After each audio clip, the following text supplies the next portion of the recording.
อ่าสวัสดีพี่น้องไม่ใช่หน้าเก่าอันนี้แหละอะไรมันอัดลงผิดอัดแตะแหลงมือไข่เบิ่งเนาะ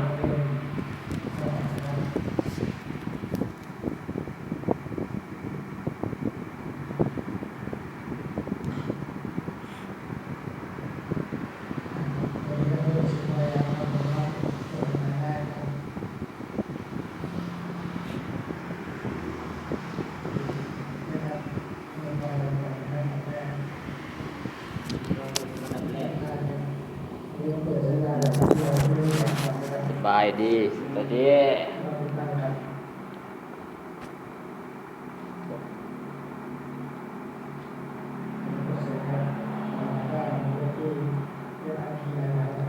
ฝากกดไลค์กดแชร์เลยนะฝากกดติดตามนะโอ้ยไหนนะดำเนี่ยโอ้ยอยู่ในทางตลาดเหลืองขึ้นก็เปิดนะครับเปิดนะครับนี้ให้แต่ละทางทางนะครับทางรถไฟนะครับทางที่เขาเลยนะครับที่เขาเลยช่วยนะครับหน้านี้ก็คือหน้าที่ให้เราใส่เดียวไหวลงไปนะครับไม่ต้องการนะครับเริ่มเทสโตจากบ่มีเดียวแล้วก็เข้าไปเลยนะครับใส่ลงไปชูขึ้นก็ได้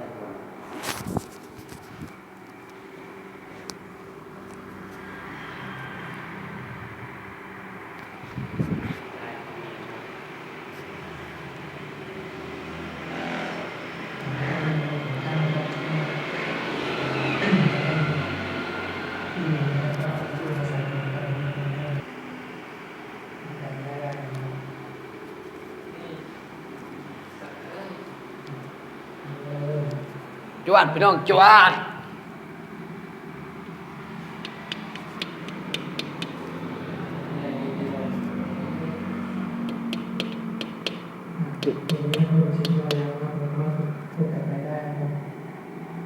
จวดจวดจวดกดไลค์กดแชร์เลยนะกดติดตามนะครับ